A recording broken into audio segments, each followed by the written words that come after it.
Hold your horses.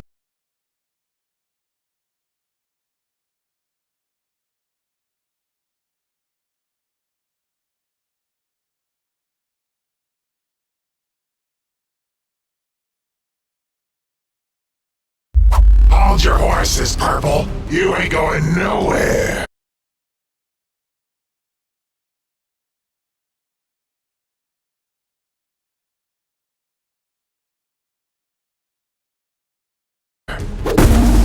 Out of my way, lizard.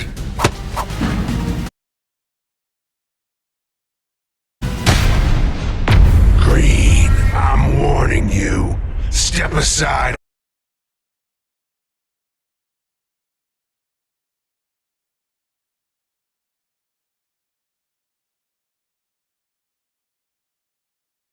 Or suffer the same fate. Come at me, and I will put you back in your proper place. Ah!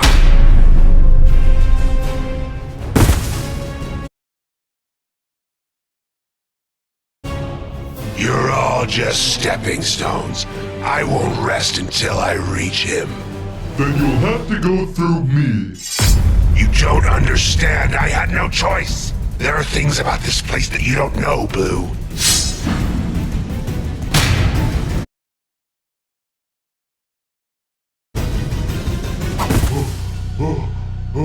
Purple, why are you fighting so hard? There must be a reason behind all this. Like I said, there are things about this place, about my past, that you don't know. Then enlighten me. Fine, I will tell you my story, Blue. And at the end of it, if you still wish to fight me, then so be it. It all started on that one horrible day. The day of the fire. That was the day that I was left alone in this world. My mom, my dad, my brother. I had lost everything. My family didn't have much, and what we did have was burnt up in that flame. But I am a survivor, you see. From there, I moved from foster home to foster home, meeting new families and playing them for suckers. I was constantly on the move. If I ever stuck in one place for too long, I started to have nightmares of my old home, my old family, and the fires that swept them all away.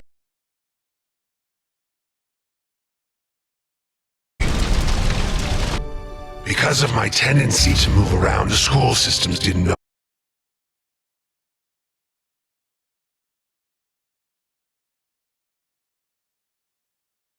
what to do with me. I decided on my own to drop out.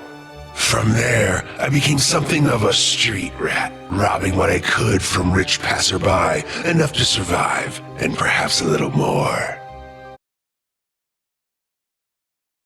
My sticky fingers made me something of a legend on the streets, and I quickly gained some new friends. Dangerous friends.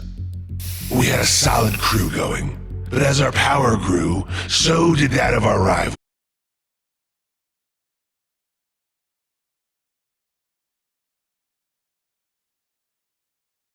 From pickpocketing to quickly fell in love. Vandalism, we were always competing against each other over territory. And to make matters even more complicated, their leader and I, a strong, beautiful woman by the name of Violet, quickly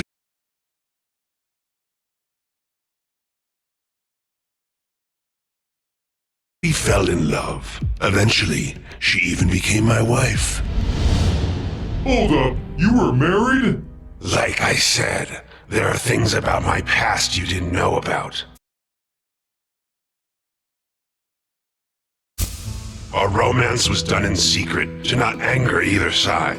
But eventually, there was too much to hide. My wife had become pregnant, and we both decided there and then that we needed out of the game for good. So we ran away from it. We had gotten good at it after all, running away from life. A year had passed, and my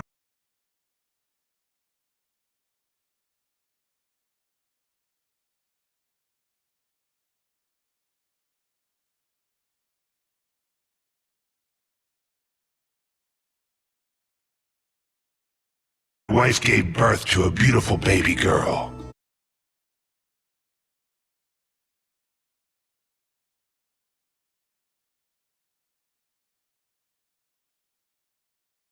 We didn't have much after leaving it all behind, but we had each other. We could finally start over.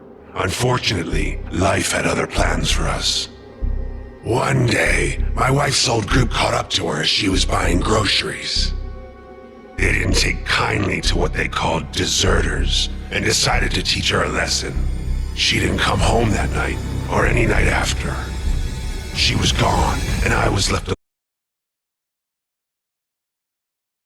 alone with our daughter. Without my wife's help, I lost my way again, turned back to a life of petty crime, all in an effort to provide.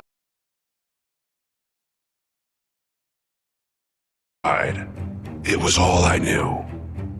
I tried to keep my second life from my daughter, but as she grew older, I think she started to suspect her dear old dad wasn't as good of a guy as she thought.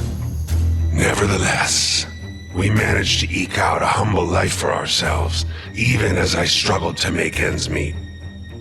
That is, until the day before my daughter's 10th birthday. It was at this time that I first heard the name Rainbow Friends. Apparently, it was all the rage amongst my daughter's classmates. I knew there was no way I could afford to take her there, and I told her as much. She understood, but I could tell deep down that she was disappointed. I resolved to myself that if I couldn't bring her to the Rainbow Friends, then I could bring the Rainbow Friends to her. That night, I made my way to the play place. The place looked abandoned, completely run down. Regardless, I busted in and started my search. There had to be some sort of dolls or other merch I could grab for her. My search took me deep into the play place, and all the while, I was being watched. I finally made my way to what looked like a laboratory when I saw it. I saw a man being turned into a monster for the first time. I only caught a glimpse, but it was enough. The man who had become red was standing there, laughing, as a larger man was twisted and mutated into becoming who we now know as Orange. It was the most terrifying sight I ever laid eyes on. When it was over, I couldn't help it. I screamed. Red turned to face me, and I'll never forget what he said.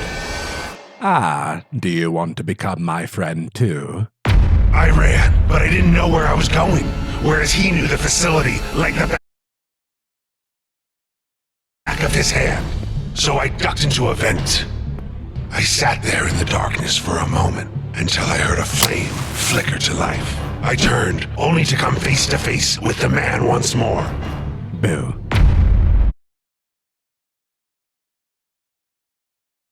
I woke up strapped to a table, with Red standing over me.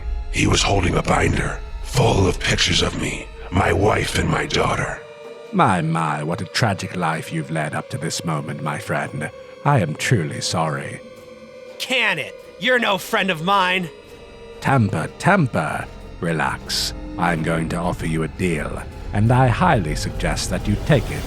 He spoke of a contract between the two of us. He would provide for my daughter, making it so that she would never want for anything in this world ever again. He had a plan to get his riches back to accomplish this, and how I would play a key role in it. Of course, he explained, in order for this plan to succeed, my daughter could never know what happened to me. I knew I could never provide for her. I was nothing but a low-life thief, and so I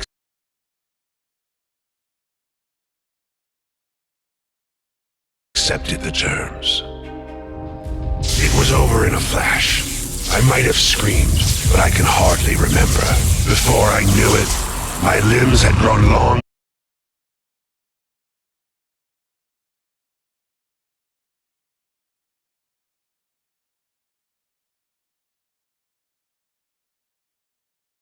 and gangly, and my skin became purple. I accepted my new life as a rainbow friend, and for his part, Red delivered to me monthly updates on my daughter's progress. She was alone in the world, but he had made sure to get her in the proper channels. Due to the Rainbow Friend's success, Red became rich, and he had passed a portion of those earnings on to her. She had become successful herself,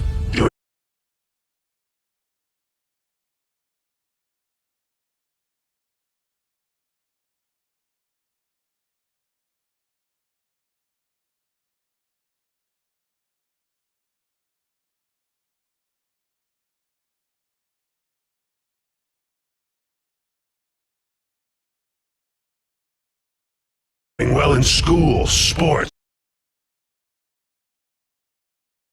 art, and talent.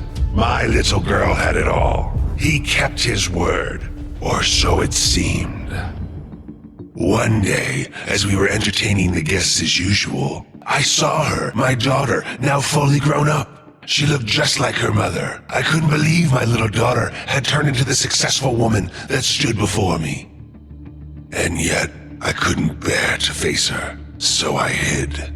I was ashamed of what I had become. No daughter should have to see their father in this condition. Then she walked closer. She seemed sad, lonely even, as if she was looking for something. I reached out of the vent to make my presence known, but she was called away by Red. He ushered her out of the room, and I never saw her again. That's a sad story, but I don't understand. You've been here for a long time. Why act out now? It sounds like your daughter is safe. I thought so too, until I found out that it was all a lie.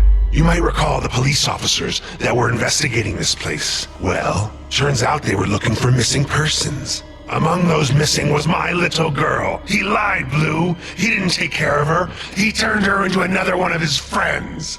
No, that's horrible. Is it too late? I don't know. There hasn't been a new friend made here in a while. But either way, Red's going to pay for what he's done. Are you with me? Let's do this.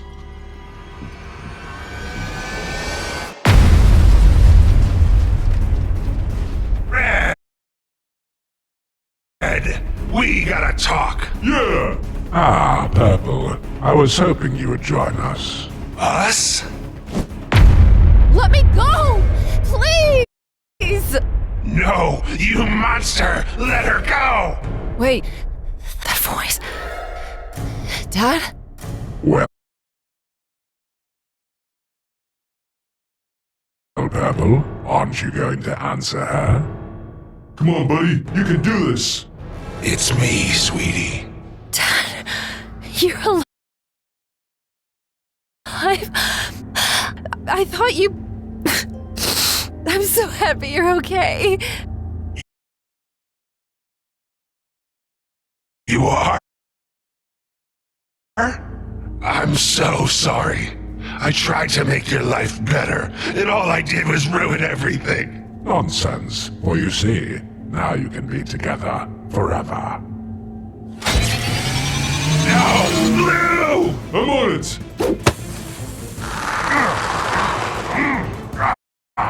I have had enough of you!